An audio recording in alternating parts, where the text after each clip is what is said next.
तो आज हम शुरू कर रहे हैं मार्केट रिस्क। जैसा कि सामने नज़र आ रहा है capital charge for market risk.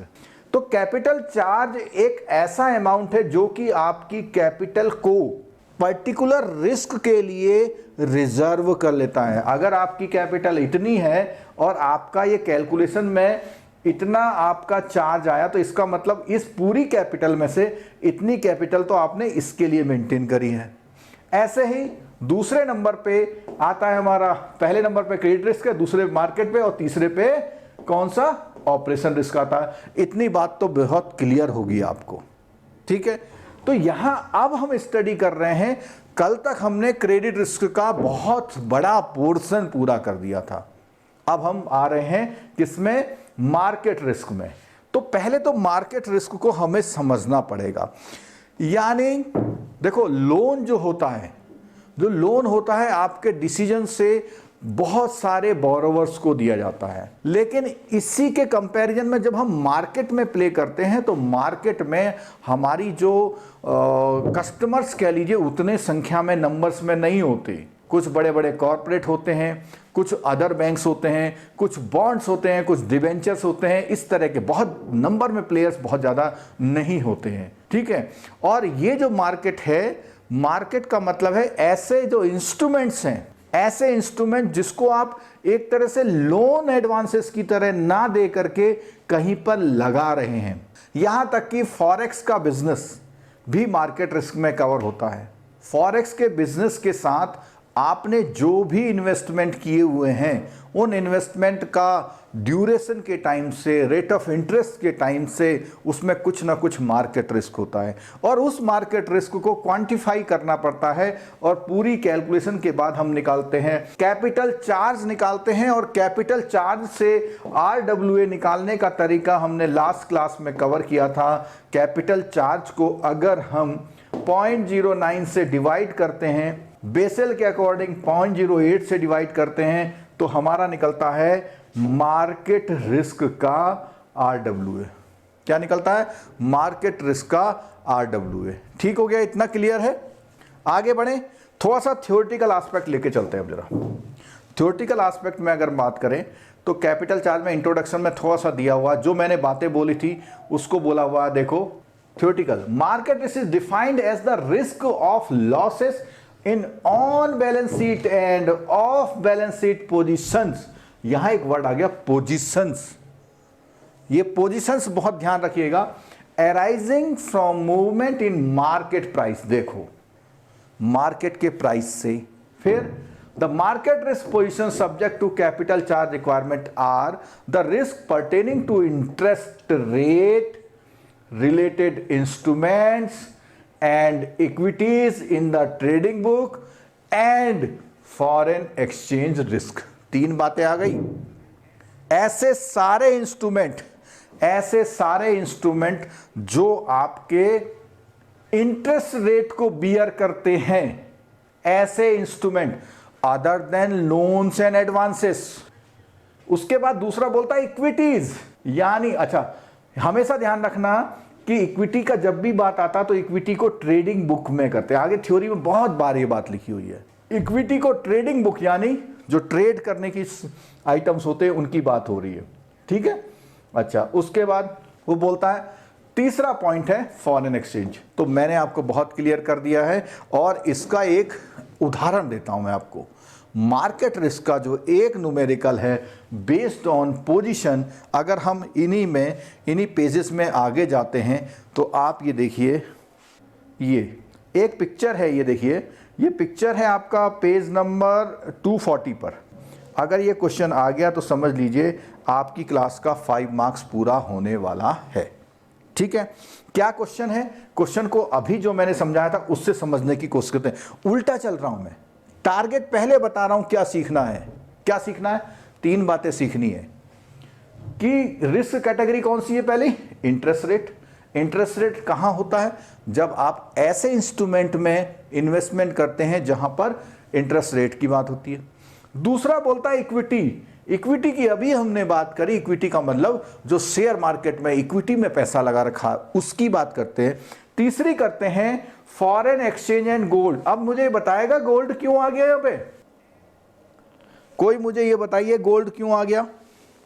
चलो मैं बताता हूं आपको। गोल्ड इसलिए लेते हैं, कभी आप फॉरेक्स रिजर्व में देखना, अगर आप इंडिया का फॉरेक्स रिजर्व देखोगे तो उसमें गोल्ड का भी डिटेल होता है। जो आपकी IIBF की विजन मैगजीन आती है उसमें देखना, हमेशा लास्ट पेज पे फॉरेक्स रिजर्व का डिटेल दिया होता है, उसमें दिखाते हैं। ठीक है, gold is also treated as well as equal to the foreign currency. ठीक है, फॉरेन एक्सचेंज। ठीक, अच्छा अब देखिए जरा, यहां पर जब वो इंटरेस्ट रेट की बात करता है तो इसमें दो तरह के रिस्क हैं, एक है जनरल मार्केट, एक है स्पेसिफिक, अभी बात करेंगे। इक्विटी की बात करता है तो भी जनरल मार्केट रिस्क और स्पेसिफिक रिस्क की बात करता है। और जब इन सबको यहां पे ऐड कर लेते हैं, एक आइटम ये आएगा, एक आइटम ये आएगा, एक आइटम ये, एक आइटम ये और एक आइटम ये, और अगर हम इन सबको जोड़ लेंगे तो हमारा आंसर निकल के आता है total capital charge for market risk. Clear? अब वापस थ्योरी पे आता हूं मैं आपको। अभी आप समझ गए, हमारा पर्पज है इस आंसर तक पहुंचना। इस आंसर में, इस टेबल में जितने वर्ड यहां लिखे हुए वो सब हम पीछे पढ़ेंगे थ्योरी में, तो हमें ये बिल्कुल सही समझ में आ जाएगा। चलिए चलते हैं। चलो अब आया scope and coverage of capital charge for, कहां कहां निकालते हैं। तो जितनी बातें अभी बहुत ब्रीफ में करी थी यहां एलोबरेट हो गई हैं। एलोबरेट कैसे हुई हैं, देखिए एलोबरेट कैसे हो गई हैं। वो बोलता है कि ट्रेडिंग बुक, पहले यहां बोला हुआ guideline seeks the address the issue the involve in computing capital charge for interest rate related instrument in the trading book, equities in the trading book and foreign exchange risk. तीनों चीज आ गई यहां पे in the both trading and banking. हो यहां पे एक आंसर गलत लिखा हुआ देखो। अच्छा ठीक है, तो वो बोलता है कि जो फॉरेन एक्सचेंज है, फॉरेन एक्सचेंज को दोनों बुकों में देखा हुआ है, ट्रेडिंग वाले में भी और बैंकिंग वाले में। आप समझिए जरा बात को। बैंक जो है फॉरेक्स दो कामों के लिए रखता है, एक तो ट्रेडिंग करने के लिए, दूसरा उसके बैंकिंग बुक में भी होते हैं जो लोगों ने इन्वेस्टमेंट किए होते हैं। जैसे मान लिया मैंने $500 का 5 मंथ का FD बना लिया, तो वो वहां पे बैंकिंग बुक में आ जाएगा। और अपने पास फॉरेक्स सिर्फ इसलिए रखा हुआ है, कोई एक्सचेंज करने आएगा आज, वो हो गया किसमें, या मार्केट से फायदा उठाने के लिए करता है, तो दोनों बातों के लिए आ गया। ठीक है, trading book for the purpose of capital adequacy will include. अब कौन कौन सी ट्रेडिंग बुक में क्या क्या बोलता है, ऐसी कोई भी सिक्योरिटी जो हेल्ड फॉर ट्रेडिंग सिक्योरिटी होती है, ऐसी कोई भी सिक्योरिटी जो अवेलेबल फॉर सेल होती है, इसको हम HTM कैटेगरी बोलते हैं। ठीक है, और इसको हम AFS बोलते हैं, available for sale. Open gold की पोजीशन अपने पास क्या, ओपन फॉरेन एक्सचेंज का क्या है, ट्रेडिंग पोजीशन इन डेरिवेटिव्स में क्या है, derivatives entered into the hedging trading book. यानी इन सब चीजों में कैपिटल एडिक्वेसी आपको मेंटेन करनी है, क्योंकि ये डूब सकती है, और अगर डूब सकती है तो रिस्क है, और क्योंकि ये मार्केट पे डिपेंड है इसीलिए इन पे होने वाले रिस्क को हम मार्केट रिस्क बोलते हैं। ठीक है, bank are required to manage market risk in their books on the ongoing basis and ensure that the capital requirement for market risk are being maintained on continuous basis वगैरह वगैरह। ठीक है, आगे देखते हैं। Capital for market risk would not be relevant for securities which have already matured and remain unpaid। यानी जो mature हो चुकी हैं उसमें तो रिस्क है नहीं, वो तो फिक्स हो चुका है अमाउंट, आगे रेट बदल ले अलग बात है। ठीक है, These securities will attract capital only for credit। अब देखो सुनो, कहता है जो मैच्योर्ड हो चुकी हैं उसमें केवल क्रेडिट रिस्क होगा, और जो ऑनगोइंग बेसिस में चल रही हैं उसमें मार्केट रिस्क होगा। On completion of 90 days delinquency these will be treated at par with NPA। और अगर आपकी कोई मैच्योर्ड वाली 90 डेज तक आपको ना मिल पाए तो that will be treated as equal to NPA, जैसे लोन में होता है।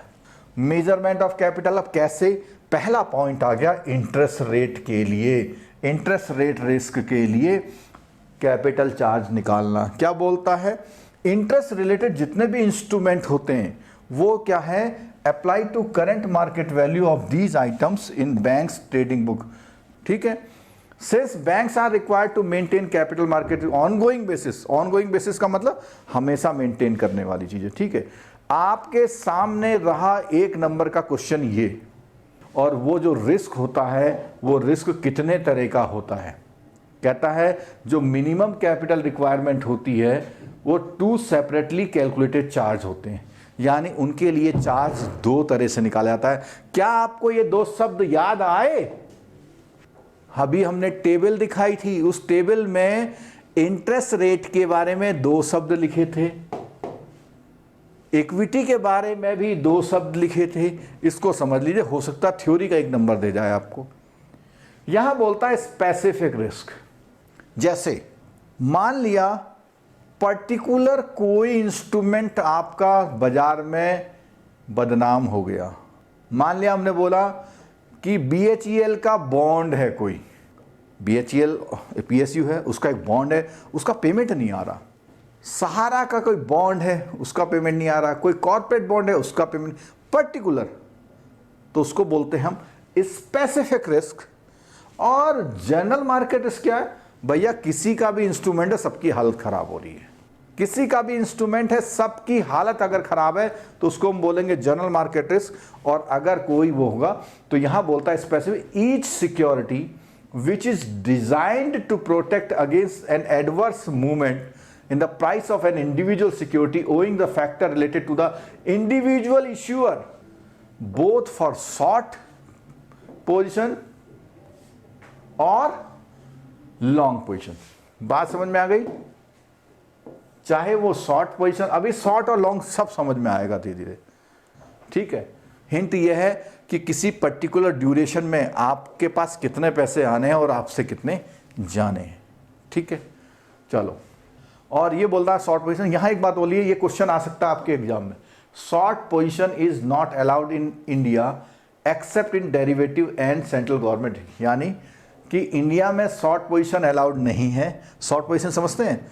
पैसा नहीं है साहब आपके पास देने को और मैच्योरिटी वाला दरवाजे पे खड़ा है, ऐसा अलाउड नहीं है। लेकिन वो कहता है कि डेरिवेटिव्स और सेंट्रल गवर्नमेंट की सिक्योरिटीज के लिए अलाउड है, ठीक है। चलो आगे जनरल मार्केट इसकी बात करता है। Charges towards interest in the portfolio where long and short position which is not allowed in India. वही बात आ गई दोबारा। इन डिफरेंट सिक्योरिटी और इंस्ट्रूमेंट कैन बी ऑफसेट, यानी वो ये कह रहा है जब बहुत सारी सिक्योरिटीज में, डिफरेंट सिक्योरिटीज में ऐसा हो गया आपके साथ, यानी जनरल रिस्क, हर एक का हालत खराब है, सबकी ही हालत खराब है, ठीक। कोरोना आया तो किसी पर्टिकुलर इंडस्ट्री में इफेक्ट आया। जरा बता सकते हैं कोरोना आने से सबसे ज्यादा इफेक्ट कौन सी इंडस्ट्री में आया? आंसर आंसर आया है मैन्युफैक्चरिंग। आंसर क्या आया है?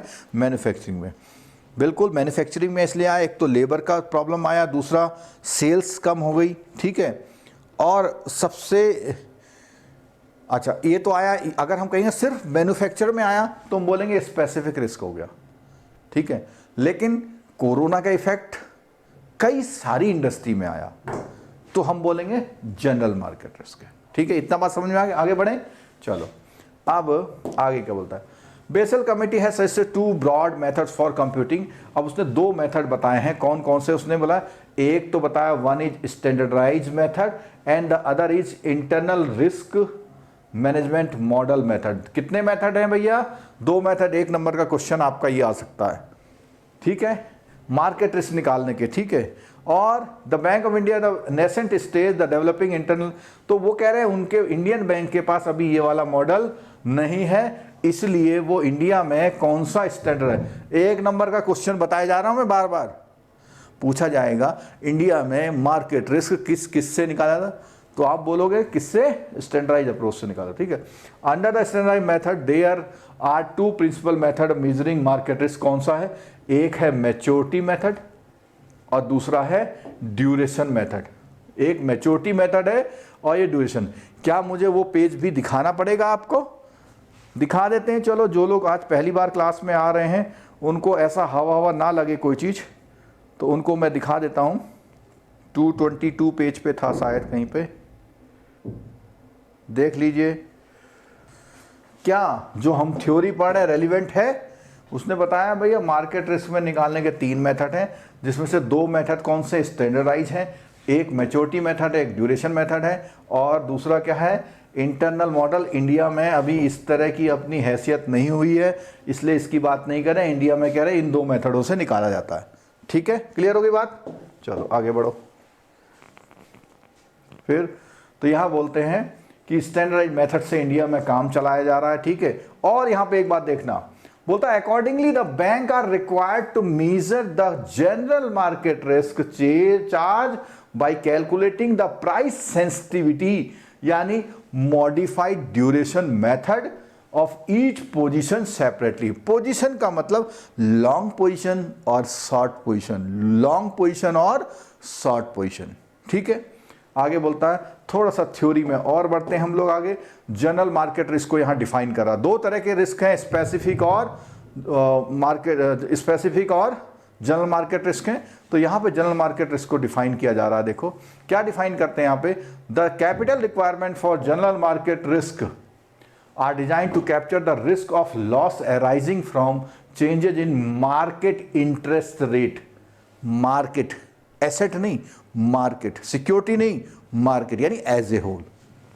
The capital are sum of the 4 component. एक क्वेश्चन ये रहा आपके एग्जाम का, क्या बोलता है कि सबसे पहले आपको क्या करना है, द नेट शॉर्ट पोजीशन, ठीक है, और long position in the whole trading book. आपकी किताब में जितनी भी, आपके अकाउंट में जितनी भी लॉन्ग पोजीशन और शॉर्ट पोजीशन, उसकी बात करता हो। दूसरा कहता है a small proportion of the matched position in each time band the vertical disallowance. अब मैं उस न्यूमेरिकल की तरफ जा रहा हूं जो आपके किसी भी यूट्यूब चैनल पर, किसी भी वेबसाइट पर नहीं समझाया गया, आज आप समझ के जाएंगे। वर्टिकल डिसअलाउंस, पहले तो बोलता है भैया आप पोजीशन निकाल लो अपनी नेट, फिर वो कहता है अपना वर्टिकल डिसअलाउंस निकालो, बात करेंगे। इतने टफ शब्द लग के बिल्कुल परेशान नहीं होना, बहुत समझा देंगे आसान से। फिर बोलता है larger proportion of the matched position across different time band. देखो ध्यान रखना कि वर्टिकल डिसअलाउंस जो होता है सेम टाइम बैंड में होता है, ईच टाइम बैंड में होता है, और जो हमारा लार्ज इसका हॉरिजेंटल डिसअलाउंस होता है वो डिफरेंट टाइम बैंड। अभी टाइम बैंड क्या बोला इससे भी बात कर लेते हैं थोड़ा सा, पहले ही आपको दिखाते हैं, ज़्यादा पजल नहीं करेंगे हम।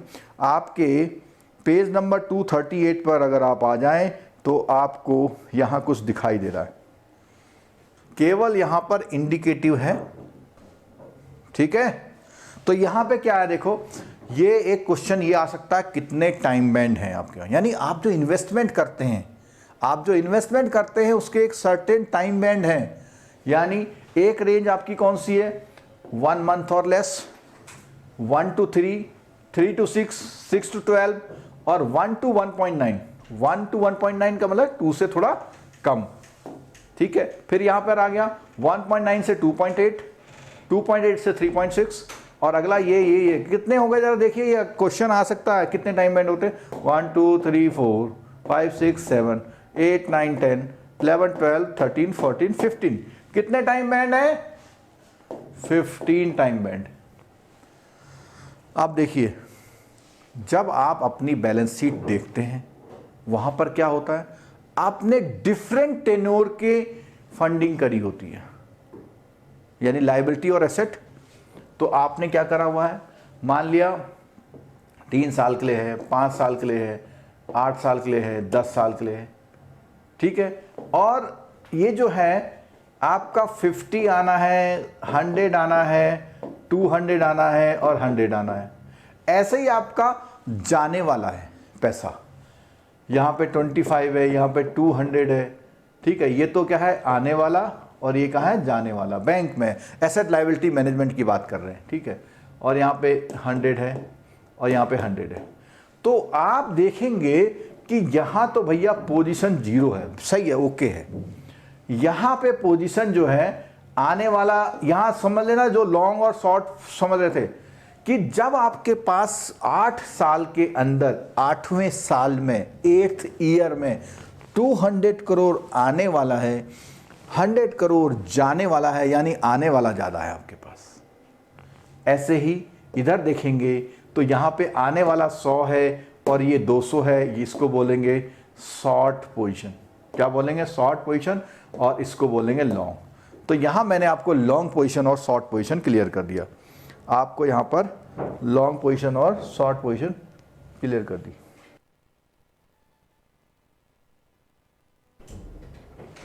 ये टाइम बैंड होल नंबर में पड़ी हैं, डेसिमल में लेना होगा।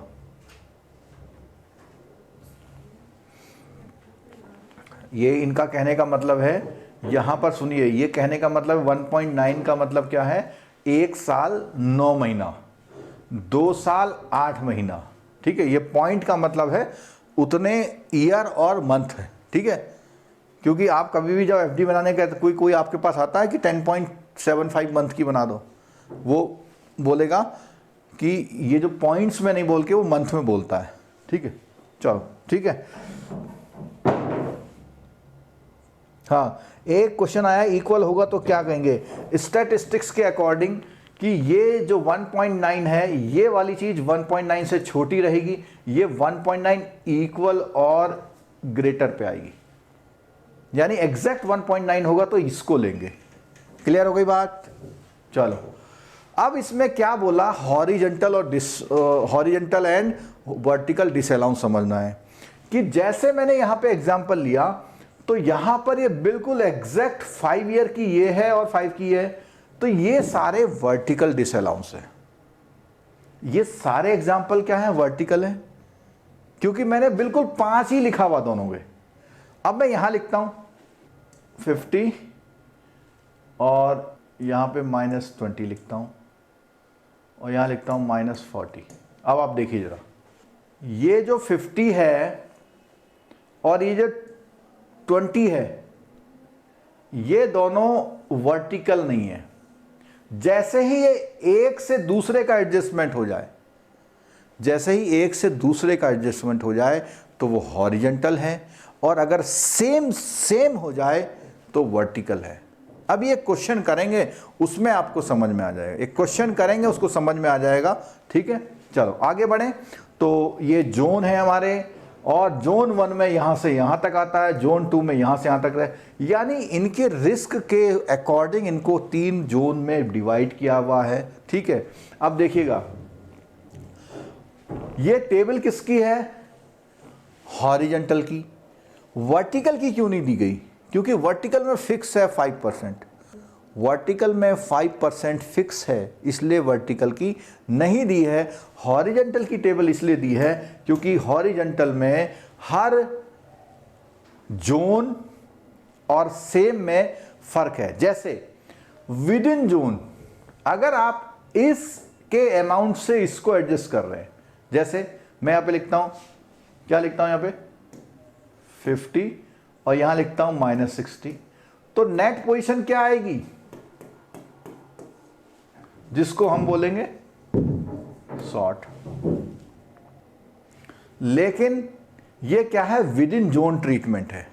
तो विद इन जोन का चार्ट कहता है 40%, इनटू क्या करेंगे? 40% करेंगे, तो कितना आ जाएगा? 4 करोड़ का आ गया। ठीक है, अगर मैं यहां पे लिखता हूं -100, ठीक है, यहां लिखता हूं -100, यहां लिखता हूं +200, तो इन दोनों का जब नेट निकालेंगे तो कितना आएगा बच्चों? 100 आएगा। और आप इसमें अलाउंस कितना लगाओगे? 30%, तो कितना हो जाएगा? 30 करोड़। तो यहां पर एग्जाम्पल में थोड़ा सा दिया हुआ था, हम ये बात कर रहे थे कि अगर नेट पोजीशन 100 है प्लस में इन दोनों कैटेगरी में, तो क्योंकि ये लाइन और ये लाइन अलग है, अगर ये दोनों आइटम जो गिवन आइटम है डिफरेंट लाइन के हैं, तो आप उन दोनों का नेट निकालेंगे और जो यहां बॉक्स में लिखा हुआ है उसका यूज करेंगे। ठीक है, तो यहां पे 30% कर दिया। अच्छा, अब बोला हुआ इसने बिटवीन एडजस्टेंट जोन, यानी अब आप यहां देखिए, जरा ध्यान से देखना, इस चीज को समझना जरूरी है आपको। हमारा इसका रिजल्ट कितना आया? हमारा इसका रिजल्ट आता है जी 100 आ रहा है। ठीक है, और ये 100 अभी हमारा सरप्लस है, लॉन्ग है, और यहां हमने देखा 10 का क्या है, शॉर्ट है। तो हम इन दोनों को पकड़ेंगे अब, और इन दोनों को पकड़ेंगे तो प्लस क्या आएगा, 90 आएगा। और इस प्लस के 90 के लिए जो इनटू करेंगे वो कितनी करेंगे बताइए, इस 90 के लिए इनटू क्या करेंगे, मैं ऑप्शन दे रहा हूं, यहीं से हमारी सीख शुरू होती है, 30, 40, 20 या 100, यहीं से हमारी लर्निंग होगी। इसमें देखिए ये एडजेसेंट जोन क्या होता है, पड़ोसी। यहां ये कौन से जोन में है, 3 जोन में। किससे एडजस्टमेंट कर रहा है, जोन 1 से। ये एडजेसेंट जोन नहीं है, बीच में एक जोन छूट गया। तो जब एडजेसेंट जोन से नहीं कर रहा तो कौन से जोन से कर रहा है, बिटवीन जोन 1 एंड 3। और 1 एंड 3 से करेगा तो इस 90 का जो ट्रीटमेंट होगा वो ट्रीटमेंट इसके अकॉर्डिंग होगा, वो ट्रीटमेंट किसके अकॉर्डिंग होगा, इसके ट्रीटमेंट होगा। ठीक है। एक चीज और, थोड़ा सा ये थोड़ी सी थ्योरी हमारी रह गई थी यहां पे। तो यहां ये कह रहा, देखो मैंने अभी तो आपको थोड़ी देर पहले बताया, बोला हुआ है separate maturity ladder should be use for each currency and capital charge should be calculated for the each currency separately and then sum. अब ईच करेंसी का मतलब हर करेंसी के लिए अलग से हिसाब रखना है। चलिए आगे देखिए।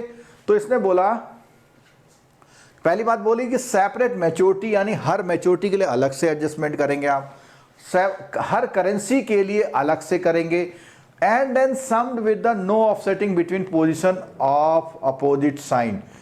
क्या बोला इसने, summed with no offsetting between positions of opposite sign in the case of those currency in which business is insignificant, where the turnover in respective currency is less than 5% over of foreign exchange turnover, separate calculation for each currency or not required। देखो जब आपके पास कल question आएगा तो question में वो इसी तरह के सेंटेंस लिखता है।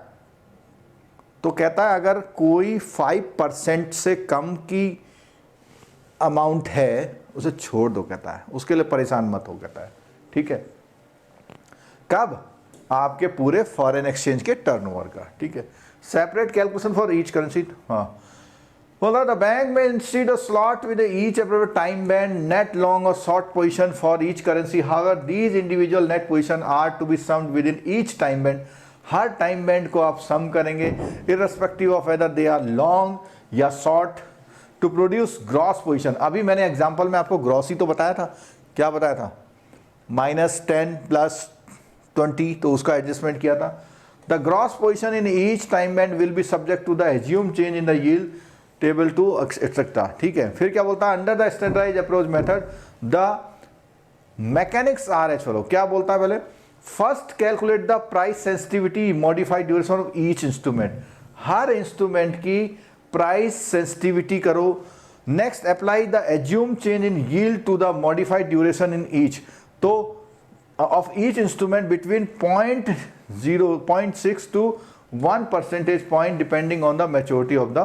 तो ये जो बातें इसने बताई थी, ये सारी बातें इसने बताई थी हमारे पास। हम किसकी बात कर रहे थे, जनरल मार्केट रिस्क की सारी बातें। ठीक है, आगे देखिए। अब कहता है यहां पर टाइम बैंड्स की जो बात आई थी हमारी, टाइम बैंड, कितने टाइम बैंड बताए थे, उसने बोला कि third point, slot the resulting capital charge measure into the maturity ladder of 15 time band। अभी हमने गिने थे ना, subject to the long and short position in each time band to a 5%। यहां वो बात आ गई, कहता है अगर टाइम बैंड सेम है, each time band same time band है, बिल्कुल सेम, जोन नहीं, 15 के 15 में एग्जैक्ट, तो वहां पे आप 5% निकालना। ठीक है, और अगर वो टाइम बैंड से कहीं और है, कहीं से ऑफसेटिंग कर रहे हैं, तो आप टेबल 2 का यूज करना, जो मैंने अभी आपको दिखाई थी। ठीक है, और जो ड्यूरेशन मेथड है, ड्यूरेशन मेथड में टाइम बैंड की जो एज्यूम्ड यील्ड है वो ये बताई है। ठीक है, तो अभी हम क्या कर रहे हैं, अभी हम कर रहे हैं ये वाला न्यूमेरिकल। ठीक, करें आगे, चलो इसके लिए बुक में एग्जाम्पल दिया हुआ है। अच्छा, ये जो सारा यहाँ दिया हुआ है ना, ये सारा जो मैंने अभी आपको टेबल एक्सप्लेन किया है वो है, मैं इसमें बिल्कुल समय नहीं दिखाऊंगा। वो लिखा हुआ है पूरा कि भैया 30% से 100% का डिसअलाउंस करते हैं, ठीक है, ये सब चीज़ उसमें करी है। ठीक, आगे देखो, ये रहा आपके लिए क्वेश्चन, ये क्वेश्चन है और ये उसका सॉल्यूशन है। ठीक है, ये क्वेश्चन है और ये उसका सॉल्यूशन नीचे दिया हुआ। लेकिन ये जो सॉल्यूशन दिया हुआ है, इस सॉल्यूशन को हम इजी करेंगे अपनी लैंग्वेज में, इसको हम इजी करेंगे अपनी लैंग्वेज में। ठीक है, करें अब इसको। पहला देखिए पॉइंट, इसको ध्यान से समझिए प्लीज। लॉन्ग पोजीशन बोलता है, लॉन्ग पोजीशन यानी एक्स्ट्रा प्लस, लॉन्ग पोजीशन का मतलब प्लस है। In securities with remaining maturity, जो कि हाँ, ये हमेशा ध्यान रखना, जो टाइम बैंड है ये रिमेनिंग वाले हैं, मैच्योरिटी वाले नहीं, रिमेनिंग कितना रह गया है। आपने आने वाले समय की बात करनी, जो बीत गया उसकी बात नहीं करनी। कहता है 2 year and general market risk capital charge कितना है, 100 करोड़ है। कहता है general market risk capital charge ₹100 crore है। ठीक है, तो इसमें लॉन्ग पोजीशन 100 करोड़ मिली है 2 साल में।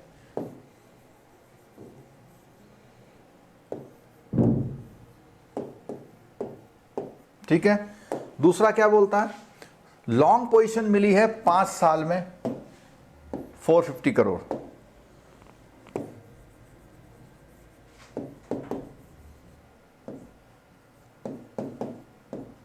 ठीक है, तीसरा देखना क्वेश्चन को कैसे बनाना है। तीसरा कहता है 6 महीने की बात है, डेरिवेटिव्स हैं शॉर्ट पोजीशन में, 6 महीने का है और कैपिटल चार्ज कितना है, 100 करोड़ है। तो 6 महीने में देखो, 6 मंथ में कितना है, 6 महीने में 100 करोड़ है और शॉर्ट पोजीशन है, शॉर्ट पोजीशन है। ठीक है, अगला पॉइंट है डेरिवेटिव विद 2 ईयर है और शॉर्ट पोजीशन है, 2 ईयर शॉर्ट पोजीशन है, 2 ईयर शॉर्ट पोजीशन है, 2 ईयर है, शॉर्ट है और कितना है, 50 करोड़। देखो आपका जो क्वेश्चन होगा वो इतना होगा और आपसे बहुत कुछ निकलवाएगा वो। ठीक है, क्या है इसमें, जो आपका लॉन्ग है उसे प्लस में लिख दीजिए, जो आपका शॉर्ट है उसे माइनस में लिख दीजिए। ठीक है, ठीक है, कोई डाउट नहीं इसमें। तो कहता है सबसे पहले आप सेम वाले को पकड़ लो, सबसे पहले सेम वाले को पकड़े,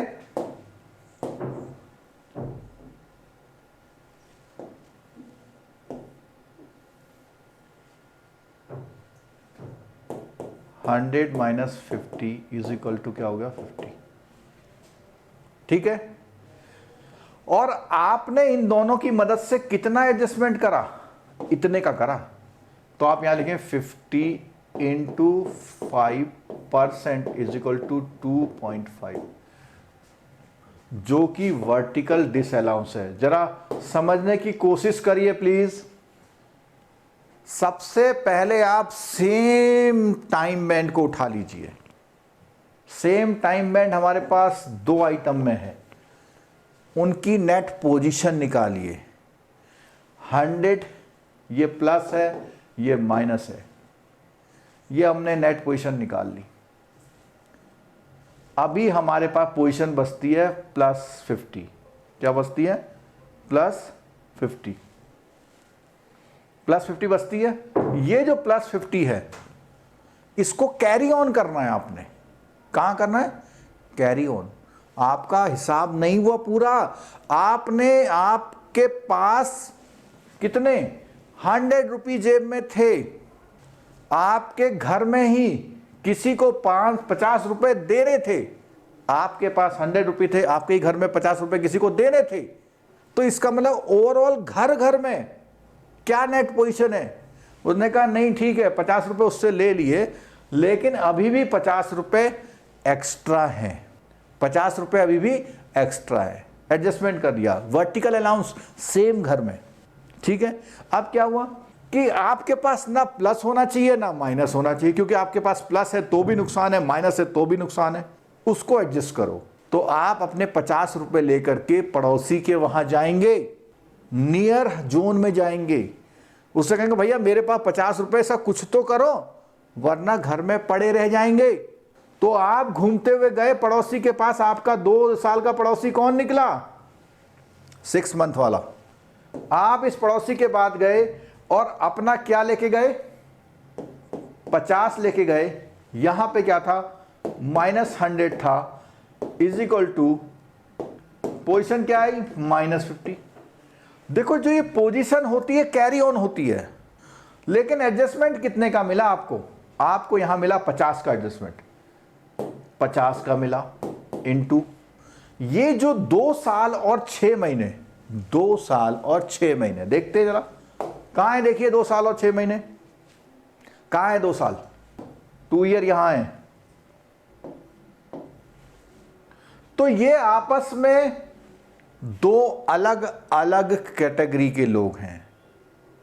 अगर आप एक ही मोहल्ले के पड़ोसी से एडजस्ट करेंगे तो आपको 40% हॉरिजॉन्टल डिसअलाउंस लगाना पड़ेगा, लेकिन अगर आप एक मोहल्ले से दूसरे मोहल्ले में जाएंगे तो आपको जंप मार रहा है, यानी ये है ये वाला, यानी आप इस 2 वाले की एक पोजीशन को लेके कहां पहुंच गए?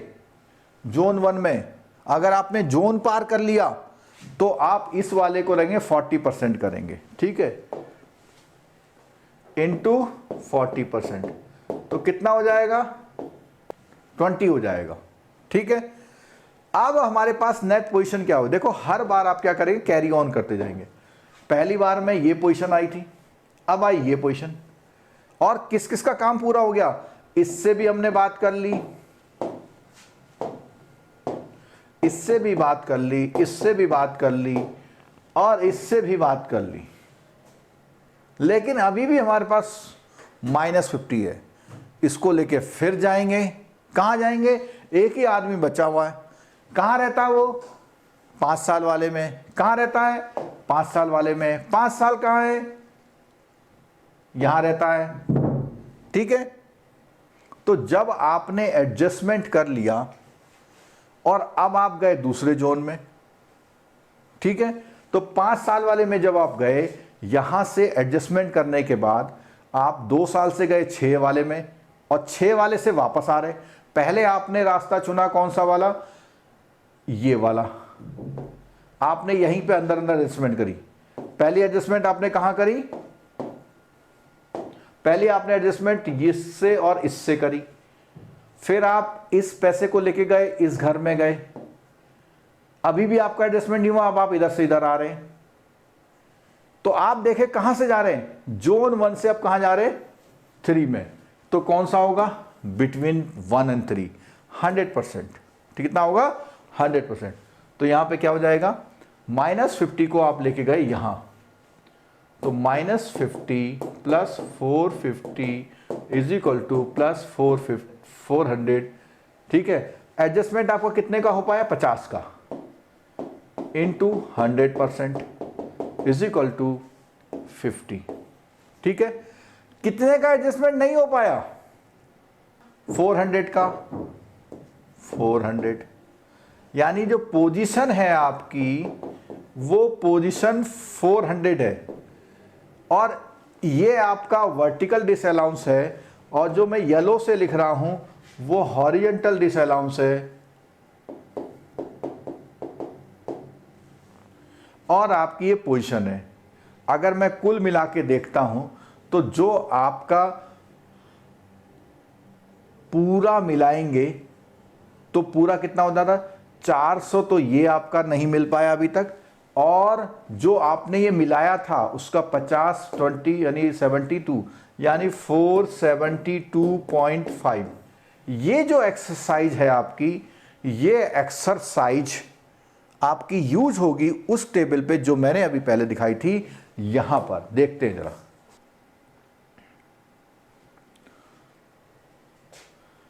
एक तो बात यह है कि जो इन्होंने निकाला हुआ है ये आंसर हमारा मैच करता, पहली बात, ठीक है। ये आंसर हमारा मैच करता है। इन्होंने बड़ी लंबी चौड़ी कहानी लिखी है, शायद समझने में कहीं प्रॉब्लम हो सकती थी। फिर अगर हम देखें तो हमारा जो ये क्वेश्चन है, यहाँ देखिए, समझने की कोशिश करिए। उसने बोला कि आप जनरल मार्केट रिस्क निकाल रहे हैं, जिसमें से हमने ये निकाला, कितना निकाला बच्चों बताओ, 400। वर्टिकल डिसअलाउंस कितना निकाला, 2.5। 2.5। हॉरिजेंटल कितना निकाला, 70। अगर मैं इन तीनों को जोड़ दूं तो कितना था, 472.5। ठीक है, क्लियर हो गई बात। अच्छा, ये जो क्वेश्चन है, ये क्वेश्चन कई बुकों में एक्सरसाइज में दिया हुआ है। ये कह रहे हैं, वैशाली जी बोल रहे हैं सर ईयर से 5 ईयर में नहीं जा सकता। हाँ, बिल्कुल नहीं जा सकता। सबसे पहले आप अपने पड़ोसी से बात करेंगे, और पड़ोसी में जो कम समय वाला पड़ोसी है, पड़ोसी में नियर बाई टाइम वाला। ये जो क्वेश्चन पूछा वैशाली ने, इसका आंसर ये है कि वो अपने कम समय वाले में जाएगा। 2 साल से 6 महीने जाएगा, 5 साल नहीं जाएगा। ठीक है, तो जो क्वेश्चन आएगा तो ध्यान रखना कि उसमें इतने आइटम्स हो सकते हैं, और ऑप्शन जो दिया होगा उसमें सीधे सीधे वैल्यू देगा। सपोज कीजिए वो ऑप्शन में देता है, ऑप्शन में उसने वैल्यू दे दी कितना, 30 दे दी, तो आप सीधे सीधे 30 ऐड कर लेना। तो एक तो ये हो गया। दूसरा, ऐसे ही इक्विटी पे जनरल मार्केट रिस्क और ये आइटम क्वेश्चन में दिए हो सकते हैं। तो आपको करना क्या है, सिंपल उन आइटमों को क्या करना है, ऐड कर लेना है। लेकिन ये वाले पॉइंट आपके निकलेंगे, ये 3 आइटम आपके निकलेंगे, ये 3 आइटम आपके निकलेंगे जो मैंने आज आपको न्यूमेरिकल बताया। ठीक है, क्लियर होगी बात। अच्छा, एक चीज और सुनना, देखो मजा तो आपको आ गया है, लेकिन इसकी थ्योरी प्लीज पढ़ लेना भाई। थ्योरी अगर छोड़ के जाओगे तो फिर 2-3 नंबर कट जाएंगे आपके। और ये जो क्वेश्चन मैं बता रहा हूं, कई बार सेम यही क्वेश्चन रिपीट हुआ है। अगर वो आपको यहीं तक क्वेश्चन देता है, सपोज कीजिए इतना ही क्वेश्चन देता है, तो इतने ही क्वेश्चन में पूछेगा भैया वर्टिकल डिसअलाउंस बताओ, हॉरिजॉन्टल डिसअलाउंस बताओ, पोजीशन बताओ और टोटल बताओ। यानी जो आपकी जो लॉन्ग और शॉर्ट पोजीशन है, जिसका आप कुछ भी नहीं कर पाते, वो तो पूरी पूरी ली जाएगी, और बाकी जो आप एडजस्टमेंट अगल बगल से कर ले रहे हो, वो अमाउंट आपका क्या हो सकता है, कम हो सकता है। ठीक है, क्लियर हो गई बात। कैसे कम हो सकता है, इसमें तो कम नहीं हो रहा, लेकिन इसमें देखो 50 करोड़ का कितना ले रहे हैं, 20, और इसका अच्छा ये बताए अब ये निकल क्या रहा है, ये सारा निकल क्या रहा है, ये देखिए यहां पढ़िए, the capital charge for general market risk of the portfolio would be algebraic sum of किसका, general risk market risk capital charge for all these item. तो क्या निकल रहा है, ये निकल रहा है।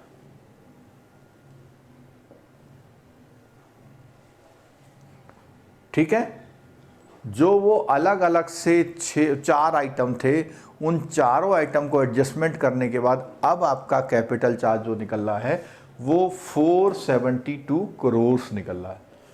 ठीक है, चलो कुछ पॉइंट्स दिए हुए, इनकी स्टडी कर लेते हैं थोड़ा सा।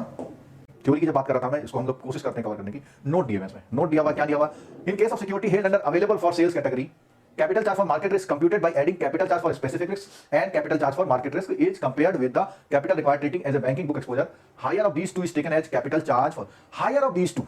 वो क्या कहता है, वो कहता है कि अगर अवेलेबल फॉर सेल्स वाली कोई आपके पास सिक्योरिटी है तो उसका जो चार्ज निकालेंगे कैपिटल चार्ज मार्केट रिस्क, वो कहता है ऐड करके निकालेंगे। किस चीज को, स्पेसिफिक रिस्क और जनरल रिस्क को ऐड करेंगे और उसको कंपेयर करेंगे किससे, बैंक बुक के एक्सपोजर में। क्या करेंगे, यहां ध्यान रखना, बैंकिंग बुक एक्सपोजर सुनना है।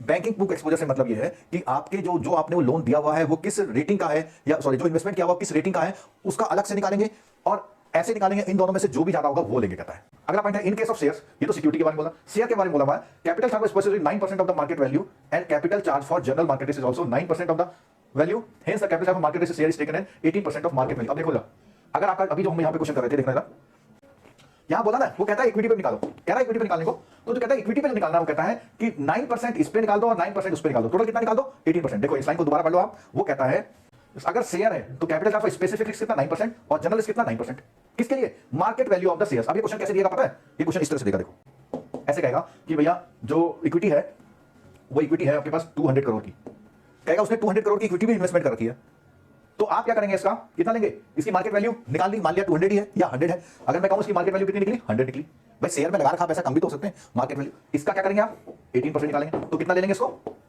बात समझ आई। तो हमारा ये वाला कॉलम भी हो गया, देखो अभी तक तो हमने ये बात करी, फिर हमारा ये वाला कॉलम भी हो गया, ठीक है। आगे तीसरी लाइन, कैपिटल मार्केट में open position in foreign exchange and gold is 9% of the limit और actual whichever is higher.